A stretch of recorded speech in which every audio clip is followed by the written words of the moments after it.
The most surprising reveal at the 2026 Detroit Auto Show did not have 4 wheels, a carbon fiber body, or a Nürburgring lap time. It was a tank, specifically the U.S. Army's next-generation main battle tank, known for now as the M1E3 Abrams. And the moment the first images hit the internet, the reaction was immediate, emotional, and divided. Some called it ugly. Others called it unfinished. A few dismissed it outright as another bloated military program. But among people who actually understand armored warfare, the reaction was very different. They urged caution. They urged patience.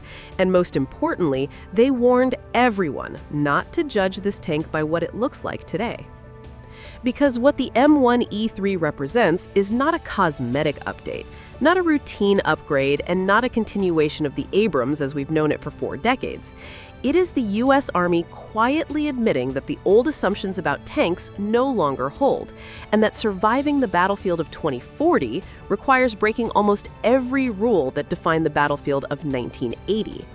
To understand why the M1E3 exists at all, you have to start with a hard truth. Traditional tanks have struggled badly in modern conflicts. The war in Ukraine has been a brutal demonstration of this reality. Russian forces alone have reportedly lost over 4,000 tanks, many of them destroyed not by other tanks, but by drones, loitering munitions, top attack missiles, and precision artillery. Ukraine has lost tanks as well, including a number of American-exported M1E3 Abrams.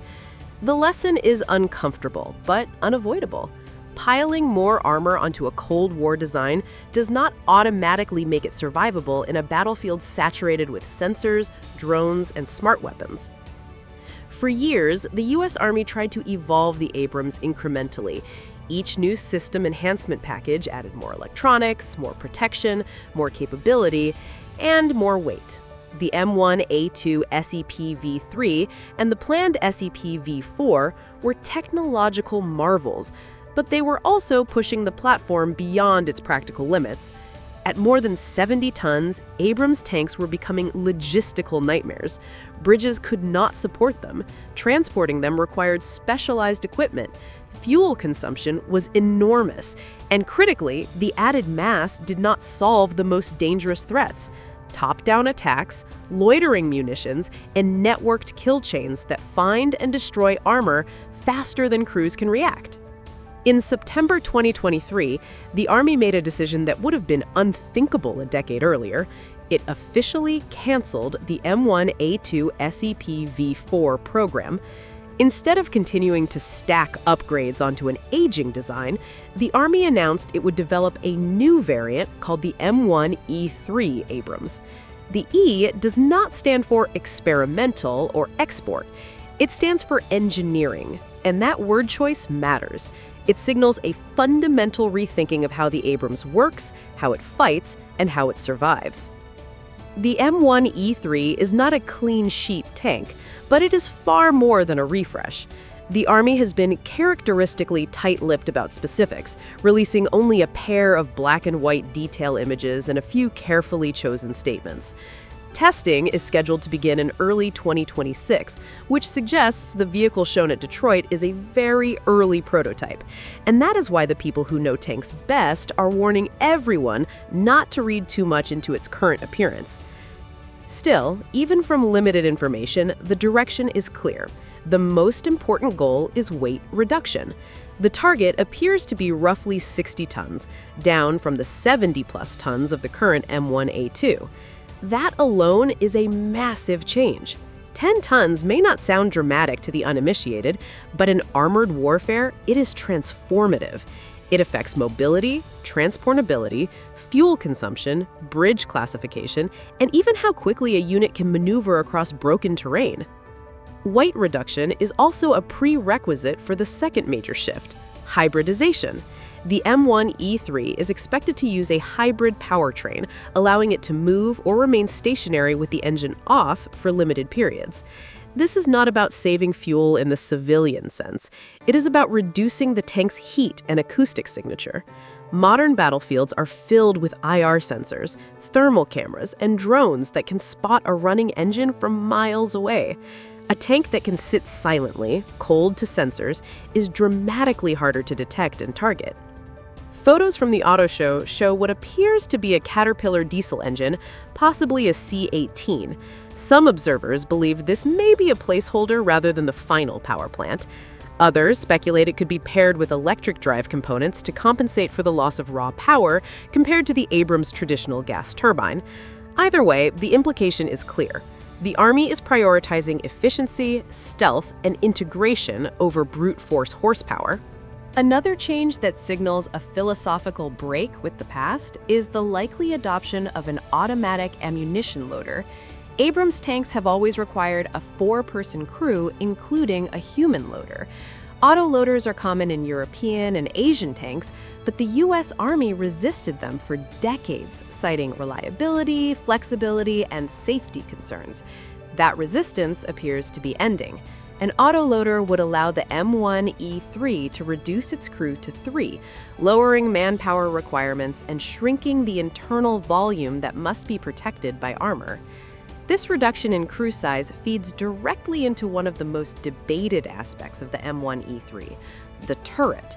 Many analysts believe the turret will be unmanned, with all 3 crew members positioned in the front hull. This is not speculation pulled from thin air.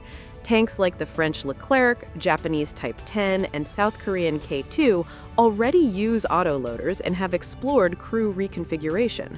An unmanned turret drastically reduces the profile of the most vulnerable part of the tank and allows designers to concentrate armor where it matters most. Of course, this approach raises serious questions. What happens if sensors fail? How does the crew maintain situational awareness without traditional periscopes or hatches? Some commenters worry that a fully unmanned turret makes the tank dangerously dependent on electronics. Others counter that modern tanks are already entirely reliant on sensors, and that redundancy, not nostalgia, is the solution. One particularly informed observer suggested that the M1E3 may be so software-defined that it could fight and maneuver with a single crew member in an emergency. That claim may sound extreme, but it aligns with broader trends in military systems, where automation and AI are increasingly used to reduce cognitive load and improve reaction time.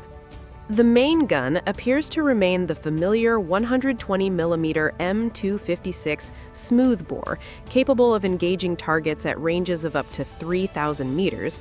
Some enthusiasts were disappointed not to see the newer, lighter XM360 gun, but others were quick to point out that early prototypes rarely reflect final weapon choices. The gun shown could be a test article, a placeholder, or simply the most practical option for early trials. More intriguing is what sits above the main gun. The M1E3 prototype features a common remotely operated weapons station, or CROWS. This system allows the crew to aim and fire secondary weapons from inside the tank, protected by armor. CROWS can integrate day and thermal cameras, laser rangefinders, and full fire control systems. It can engage drones, infantry, and light vehicles independently of the main gun, dramatically increasing the tank's flexibility in complex environments. Mounted on this CROWS system is something even more provocative, a Javelin anti-tank guided missile. It is highly unlikely that the Javelin will be used this way operationally, but its presence on the prototype is revealing. It suggests the Army is experimenting with layered firepower, where the tank does not rely solely on its main gun to defeat armored threats. A fire-and-forget missile with top attack capability could allow the tank to engage heavily armored enemies without exposing itself or expending valuable main gun ammunition. Some observers speculate that the CROWS system could eventually be replaced by something like the EOS Slinger, a remotely operated turret optimized for counter-drone warfare. That possibility underscores one of the M1E3's defining characteristics: flexibility. The Army does not appear to be locking itself into a single configuration. Instead, it is exploring modular systems that can evolve as threats change. And threats are changing faster than ever. Drones are no longer niche tools. They are ubiquitous, cheap, and deadly. They spot tanks, guide artillery, and sometimes destroy armor directly.